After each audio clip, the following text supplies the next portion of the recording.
Gabriel Farsán no supo que era invisible hasta que recibió la primera parte del cuento. El paquete llegó a las oficinas de Periferia Editores el último lunes de abril con la correspondencia del día. Como de costumbre, fue Cassandra quien recibió los sobres, los revisó y clasificó antes de llevarle a su jefe los destinados a él.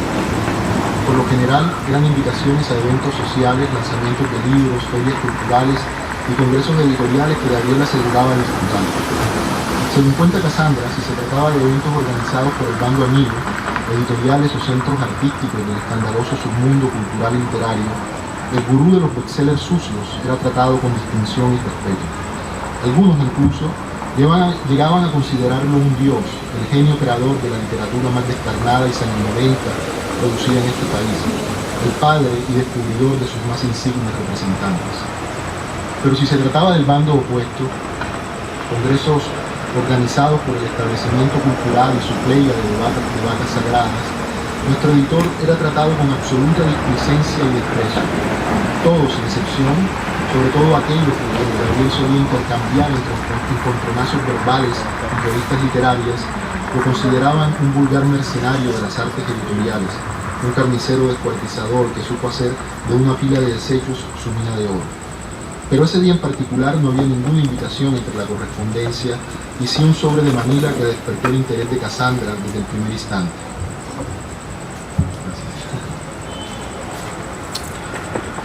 El remitente de aquel sobre, y he ahí la razón del interés, era el propio Gabriel Farsán, y la dirección la de su casa. Era evidente que en el sobre no había ningún libro, sino más bien páginas sueltas, pensó Cassandra en ese momento, tocándolas a través del papel. En ese caso, ¿por qué se enviaría él mismo un paquete a su propia editorial?, se preguntó la secretaria mientras subía las escaleras rumbo a la oficina de su jefe. Sentado al otro lado de su escritorio, Gabriel trabajaba en una lista de posibles títulos para el nuevo libro de un tal Manuel Tirón. El libro era una mezcla inentendible entre poesía, prosa de baja calaña y reflexiones sacadas de lo más profundo de un baño público sucio y asqueroso. Como era habitual, en la editorial, entre más extravagante fuese el título, mucho mejor. Ya había tachado la quijada rota de Notibook y el orín ácido de los parricidas, y se debatía entre todo lo que escribo no sirve para nada y si la mierda oliera bien, oliera a mis sobacos. Cuando Cassandra entró en la oficina quitando los sobres en su mano derecha y dejándolos a un lado del escritorio. Llegó la correspondencia, me informó, pero este paquete, continuó diciendo, levantando el único que llevaba en la otra mano, no lo entiendo. ¿Para qué se anda mandando usted mismo correspondencia? Gabriel levantó la cabeza para ver lo que los dedos larguruchos y huesudos, adornados con anillos de calaveras y uñas pintadas de negro, de su secretaria punk Rastafari, ofrecían. No entiendo de qué hablas. Pues de este paquete, señor Gabriel, le dijo Cassandra, dejándolo al lado de los otros. Gabriel debió leer más de una vez los datos del sobre para comprobar que no se trataba de un error. Gabriel Farsán, 104-23 Barrio Cayenas, Barracas. Periferia Editores, 57-52 Barrio Retiro, Barracas. Alguien diferente a él había enviado un paquete como si fuera él a su editorial. Pero, ¿con qué propósito? ¿No lo va a abrir?, le preguntó Cassandra, animándolo también a la expectativa. Abrió el sobre, sacó las hojas y las contó. Eran 10 hojas escritas a mano en ambas caras, con un lapicero de tinta negra y enumeradas en la esquina superior derecha. 10 hojas tamaño carta arrancadas de un cuaderno de espirales donde una letra desordenada, claustrofóbica y tambaleante se amontonaba intentando mantenerse sobre el camino trazado por un subrayado de líneas delgadas y azules. Gabriel no se cansaría de mirar esas letras en los días siguientes, como si intentara que aquellos garabatos caóticos le revelaran algo más de lo que ya decían sus párrafos. Cassandra se acomodó la cresta Rastafari en su espalda y estiró el cuello por encima del escritorio. ¿Qué es?, me fue preguntar. No sé, parece un cuento. ¿Un cuento? Pero un cuento no es un libro, un cuento es solamente un cuento.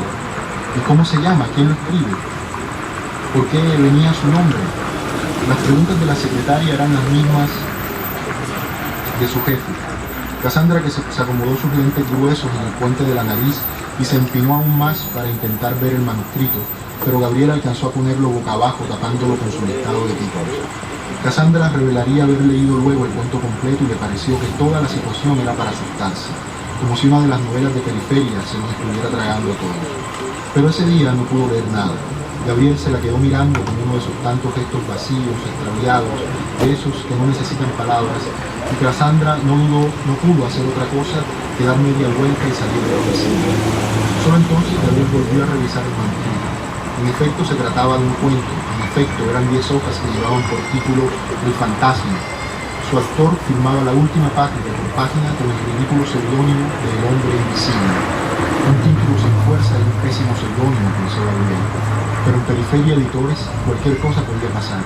Y en el amplio mundillo de los escritores mercenarios no hubiera faltado quien triunfase con un título y un seudónimo como aquellos. De repente se sintió ansioso, observó el listado de títulos y se decidió por una especie de súplica escatológica e iracunda. Si toda la mierda que escribo oyera lo que huele en mis sobacos. Le pidió a Cassandra que no lo molestara. Se acomodó en su silla, estiró sus piernas tan largas como eran y se dispuso a hacer una primera lectura del manuscrito.